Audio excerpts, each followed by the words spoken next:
ሳምሰንግ ካምፓኒ በቅናሽ ወደ ገበያ ካስገባቸው ስልኮች መካከል ይህ ስልክ ተጠቃሽ ነው። ሰላም የዴሊ ኢንፎ ቤተሰቦች እንዴት ናችሁ?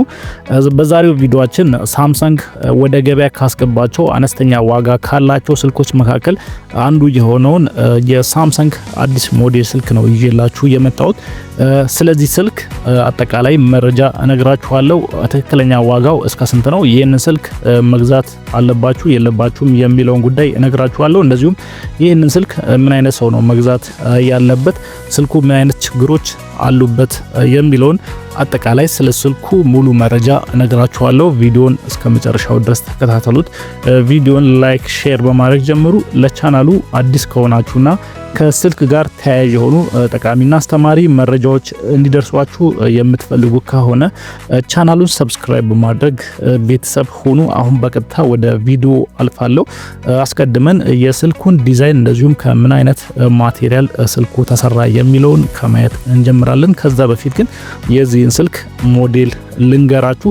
ይህ ስልክ ሳምሰንግ ጋላክሲ M07 ይባላል። በቅርቡ ወደ ገበያ የገባ አሁን ላይ በብዙ ዘንድ ተወዳጅ የሆነና ገበያው ላይ በሰፊው እየተሸጠ ያለ ስልክ ነው። እንደዚሁም አነስተኛ ዋጋ አላቸው ከሚባሉ የሳምሰንግ ስልኮች መካከል አንዱ ነው። ለምን ዋጋው ቀነሰ የሚለውንም የቪዲዮ መጨረሻ ላይ ነግራችኋለሁ። አሁን ቅድም እንዳልኳችሁ የስልኩን ዲዛይንና እንደዚሁም ከምን አይነት ማቴሪያል ተሰራ የሚለውን ጉዳይ አስቀድመን እንመልከት። ይህ ስልክ እንደ አብዛኛው የሳምሰንግ ስልኮች ግላስ ፍሮንት አለው። ከስክሪኑ በላይ ያለው ማቴሪያል ማለት ነው የተሰራው ከግላስ ማቴሪያል ነው ማለት ነው። የስልኩ ባክ ከቨርና እንደዚሁም ፍሬሙ ደግሞ የተሰራው ከፕላስቲክ ማቴሪያል ነው። ስለዚህ ፕላስቲክ ባክ ከቨር እንደዚሁም ፍሬም አለው ይህ ስልክ።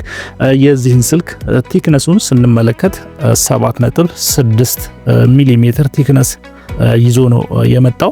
ሌላው ብዙዎቻችሁ የሚያስጨንቃችሁ ኤም ስልኮች ወይም ኤም ሲሪስ ስልኮች ሲጠሩ ብዙ ጊዜ ዌይታቸው ትንሽ ከበድ ይላል። ተለቅ ያለ ዌይት ነው ያላቸው። አብዛኞቹ የሳምሰንግ ስልኮች ከ180 እስከ 200 ግራም ዌይት ነው ያላቸው። ይህም ስልክ ዌይቱን ስንመለከት 184 ግራም ዌይት አለው። ስለዚህ አቨሬጅ ሊባል የሚችል ዌይት ነው ያለው። ያን ያክል ከባድ የሚባል አይደለም። ስለዚህ አጠቃላይ የስልኩ ዲዛይን እንደዚሁም ከምን አይነት ማቴሪያል ተሰራ የሚለው ይህንን ይመስላል። በመቀጠል ደግሞ ይህ ስልክ ምን አይነት ዲስፕሌይ ይጠቀማል፣ እንደዚሁም ዲስፕሌይ ሳይዙ ምን ያክል ነው የሚለውንና ከዲስፕሌይ ጋር ተያያዥ የሆኑ መረጃዎችን እንመለከታለን። ዲስፕሌይ ሳይዙን አስቀድመን ስንመለከት የዚህ ስልክ ዲስፕሌይ ሳይዙ 6.7 ኢንች ዲስፕሌይ ሳይዝ አለው። ይህም አሁን ላይ አብዛኞቹ የሳምሰንግ ስልኮች ያላቸውን የዲስፕሌይ ሳይዝ ነው ይዞ የመጣው። ሌላው ዋጋው እንዲቀንስ ከሚያደርጉት ነገሮች መካከል አንዱ የዲስፕሌይ ታይፕ ነው። ይህ ስልክ ምን አይነት ዲስፕሌይ ታይፕ አለው የሚለውን እንመልከት። ይህ ስልክ ይዞት የመጣው የዲስፕሌይ አይነት ፒኤልኤስ ኤልሲዲ የተባለውን የዲስፕሌይ አይነት ነው ይዞ የመጣው። ስለዚህ ይህንን ስልክ ዋጋው እንዲቀንስ ካደረጉት ነገሮች መካከል አንዱ ዲስፕሌይ ታይፑ ነው ማለት ነው። ብዙ ጊዜ ከፍ ያለ ዋጋ ወይም ውድ የሚባሉ ስልኮች አሞሌድ የተባለውን የዲስፕሌይ አይነት ነው የሚጠቀመው። ስለዚህ የዚህ ስልክ ዲስፕሌይ ፒኤልኤስ ኤልሲዲ ስለሆነ ዋጋው ሊቀንስ ችሏል ማለት ነው። ሌላው ይህ ስልክ ሪዞሉሽኑን እንመለከት። ሪዞሉሽኑን ስንመለከት ኤችዲ ፕላስ ሪዞሉሽን ነው ያለው ማለት ነው። አሁን ላይ አብዛኞቹ ወይም አሪፍ የሚባሉ የሳምሰንግ ስልኮች ፉል ኤችዲ ፕላስ የሆነ ሪዞሉሽን ነው ያላቸው። ስለዚህ ይህም እንደ ሊሚቴሽን ወይም እንደ መጥፎ እንደ ደካማ ነገር ነው የሚታየው እዚህ ስልክ ላይ ማለት ነው። ኤችዲ ፕላስ ብቻ መሆኑ ማለት ነው። አሁን ላይ ፉል ኤችዲ ፕላስ ሪዞሉሽን ያላቸው ስልኮች ገበያው ላይ ስለበዙ ማለት ነው። ሌላው የዚህ ስልክ ሪፍሬሽ ሬቱን ስንመለከት 90 ሄርትዝ ሪፍሬሽ ሬት ነው ይዞ የመጣው። ይህም አሪፍ ሊባል የሚችል የሪፍሬሽ ሬት አማውንት ነው። አሁን ላይ እስከ 120 ከዛም በላይ ሪፍሬሽ ሬት ያላቸው ስልኮች አሉ። 90 ግን ስቲል አሪፍ የሚባል ሪፍሬሽ ሬት ነው ማለት ነው። ስለዚህ ከዲስፕሌይ ጋር ተያያዥ የሆኑ መረጃዎቹ ይህንን ይመስላል። አሁን ደግሞ ምን አይነት ፕሮሰሰር ይጠቀማል የሚለውን ጉዳይ እንመለከታለን። አብዛኞቻችሁ ስልክ ስትገዙ ከምትሰሩት ነገር ጋር ወይም ስልኩን ከፈለጋችሁበት አላማ ጋር ሊሄድ የሚችል የፕሮሰሰር አይነት መምረጥ ይኖርባችኋል። ስለዚህ ምን አይነት ፕሮሰሰር ይጠቀማል የሚለውን ማወቅ ግድ ይላችኋል ማለት ነው። ስለዚህ ይህ M07 የተባለው ሞዴል የሚጠቀመው የፕሮሰሰር አይነት ሚዲያቴክ ሂሊዮ G99 የተባለውን የፕሮሰሰር አይነት ነው የሚጠቀመው ማለት ነው። ስለዚህ ብዙ ጊዜ በጀት ፍሬንድሊ ለሆኑ ስልኮች ወይም ዋጋቸው ቀነስ ያሉ ስልኮች ናቸው ይህንን የፕሮሰሰር አይነት አሁን ላይ የሚጠቀሙት ማለት ነው። ስለዚህ ከምገዙት ወይም ስልኩን ከፈለጋችሁበት አላማ ጋር ይሄዳል አይሄድም የሚለው ነገር ይሄንን ቼክ ማድረግ ይኖርባችኋል። ሌላው የዚህን ስልክ ራም አማራጭ እንደዚሁም ስቶሬጁን እንመለከታለን። በምን አይነት የራም አማራጭና የስቶሬጅ አማራጭ ልታገኙት ትችላላችሁ ወይም ገበያ ላይ ይገኛል የሚለውን ጉዳይ እንመልከት። ይህ ስልክ በ4 ጂቢ ራም ነው ልታገኙት የምትችሉት። ይህም እንደ ደካማ ጎን ይታያል ማለት ነው። ምክንያቱም እንደ አማራጭ በ6 ጂቢ ራም ቢያንስ ሊኖረው ይገባ ነበር። ነገር ግን በ4 ጂቢ አማራጭ ብቻ ነው ገበያ ላይ ልታገኙት የምትችሉት። ስቶሬጁን ስንመለከት ደግሞ በ64 ጂቢ አማራጭ ነው ልታገኙት የምትችሉት ባለኝ መረጃ መሰረት። ከዛ በላይ ስቶሬጅ አማራጭ የለውም። ነገር ግን ሚሞሪ ካርድ ሰፖርት ስለሚያደርግ ሚሞሪ ካርዶችን መጠቀም ትችላላችሁ ማለት ነው። ሌላው ካሜራውን እንመለከት። የዚህ ስልክ ካሜራውን ስንመለከት ባክ ካሜራው ወይም ሪር ካሜራው ባለ 2 ካሜራ ነው። 50 ሜጋ ፒክሰል ሜን ካሜራው አለው። እንደዚሁም 2 ሜጋ ፒክሰል ደግሞ ዴፕዝ መቅረጽ የምትችሉበት ካሜራ አማራጭ ተካቶለታል። እንደዚሁም ፍሮንት ካሜራውን ስንመለከት አብዛኞቹ የሳምሰንግ ስልኮች አሪፍ የሚባሉት የሳምሰንግ ስልኮች እስከ 13 ሜጋ ፒክሰል ካሜራ ሰልፊ ካሜራ አላቸው። ይህ ስልክ ግን 8 ሜጋ ፒክሰል ነው ሰልፊ ካሜራው። ስለዚህም ቀንሰውታል ማለት ነው። ስለዚህ 8 ሜጋ ፒክሰል ሰልፊ ካሜራ አለው። አሁን ደግሞ ባትሪ ካፓሲቲውን እንመልከት። ያው ብዙዎቻችሁ ባትሪያችሁ ለረጅም ሰዓት እንዲቆይላችሁ ትፈልጋላችሁ። ስለዚህ ኤም ሲሪስ ስልኮችን የምትገዙ ከሆነ ያው በባትሪ አይታሙም። ብዙ ጊዜ ባትሪያቸው በጣም ቆንጆ ነው፣ ለረጅም ሰዓት መቆየት ይችላል። ይህም ስልክ 5000 ኤምኤች ባትሪ ካፓሲቲ አለው። ስለዚህ ረዘም ላለ ሰዓት ያስጠቅማቸዋል።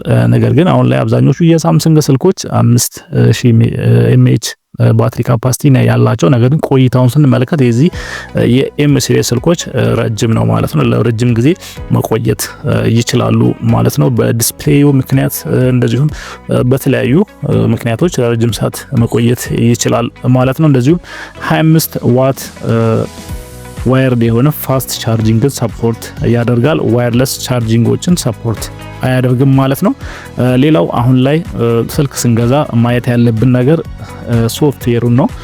ሶፍትዌሩ አንደኛ ለምን ያክል ጊዜ አንድሮይዱን ማየት ይኖርባቸዋል። አንድሮይዱ ስንት ነው፣ እንደዚሁም ለምን ያክል ጊዜ ኦፕሬቲንግ ሲስተም እና ሴኩሪቲ ሲስተም አፕዴቶችን ያገኛል የሚለውን ጉዳይ ማወቅ አለባችሁ። ስፔሻሊ ለረጅም ጊዜ አንድ ስልክ የምትይዙ ከሆነ ይሄ ነገር ወሳኝነት ይኖረዋል ማለት ነው።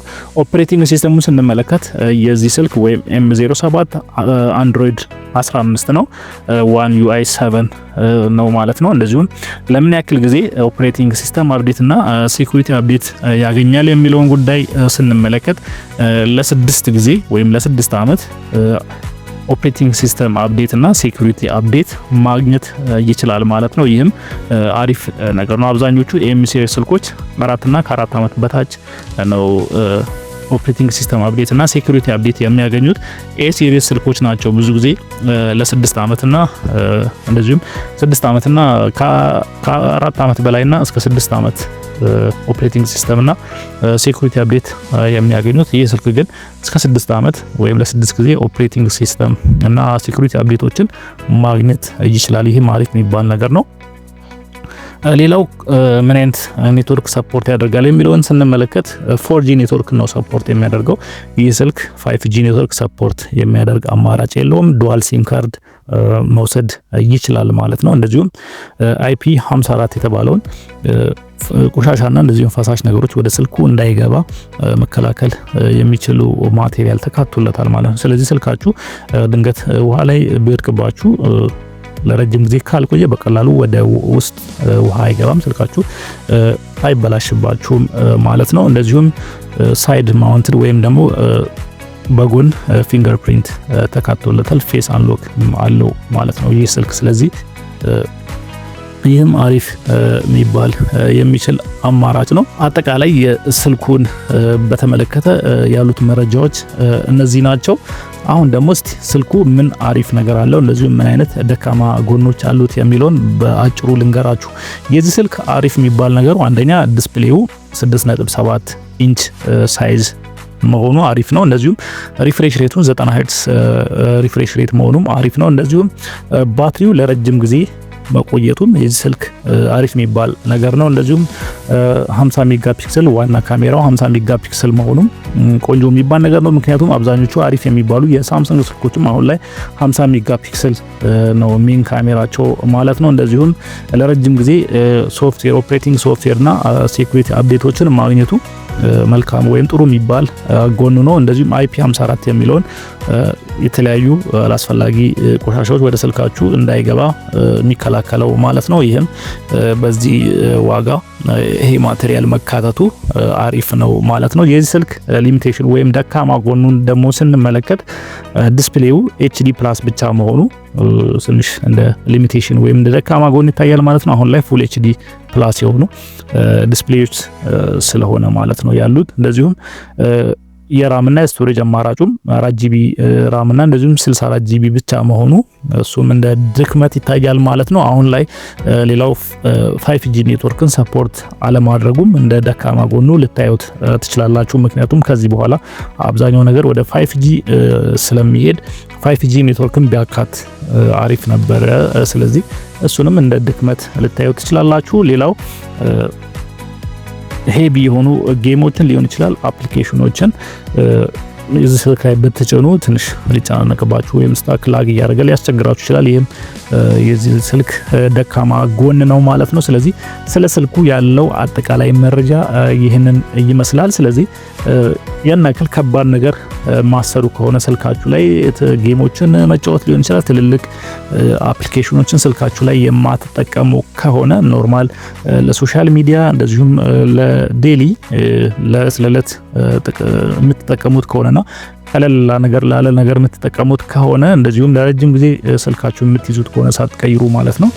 ምክንያቱም የተለያዩ ሶፍትዌር እና እንደዚሁም ሴኩሪቲ ሶፍትዌሮችን አፕዴቶችን ለረጅም ጊዜ ስለሚያገኝ እንደዚህ ነገር የምትፈልጉ ከሆነ ሌላው ባትሪው ደግሞ ለረጅም ሰዓት እንዲያስጠቅማችሁ የምትፈልጉ ከሆነ ይህንን ስልክ መግዛት ትችላላችሁ። ከዛ ውጭ ግን ስልካችሁ ላይ ትንሽ ከበድ ያለ ነገር የምትጠቀሙ ከሆነና እንደዚህ ፈጣን እንዲሆንላችሁ በጣም ፈጣን እንዲሆን የምትፈልጉ ከሆነ በእያንዳንዱ የምትጠቀሙት ነገር ይህንን ስልክ ባትገዙ ተመራጭ ነው።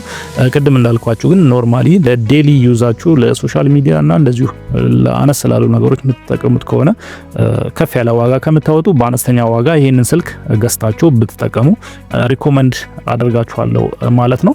የዚህን ስልክ ዋጋ ስንመለከት እንደ አብዛኛዎቹ አሁን ላይ 64GB የሳምሰንግ ስልኮች እንደሚሸጡበት ዋጋ ነው ይህም ስልክ የሚሸጠው ማለት ነው። አብዛኞቹ አሁን ላይ M07ም A07ም A06ም F06ም ብትሏቸው ሁሉም 64GB ስልኮች አሁን ላይ እስከ 17000 ባለው ነው እየተሸጠ ያለው። ይህንንም ስልክ እስከ 16500 ብር ድረስ ማግኘት ትችላላችሁ ማለት ነው። ስለዚህ የምትሰሩት ነገር ያን ያክል ከባድ ካልሆነና ስማርት ስልኮችን የምትፈልጉ ከሆነ ይህንን ስልክ እንደ አማራጭ ማየት ትችላላችሁ። ለዛሬ ይዤላችሁ የመጣሁት ቪዲዮ ይህንን ይመስል ነበር። በቀጣይ በሌላ ጠቃሚና አስተማሪ መረጃ እመለሳለሁ። ከስልክ ጋር የተያያዘ ማንኛውም ጥያቄ ካላችሁ ጠይቁኝ። ለሁላችሁም የማውቀውን ነገር ሼር አደርጋችኋለሁ። እስከዛው መልካም ጊዜ ይሆንላችሁ።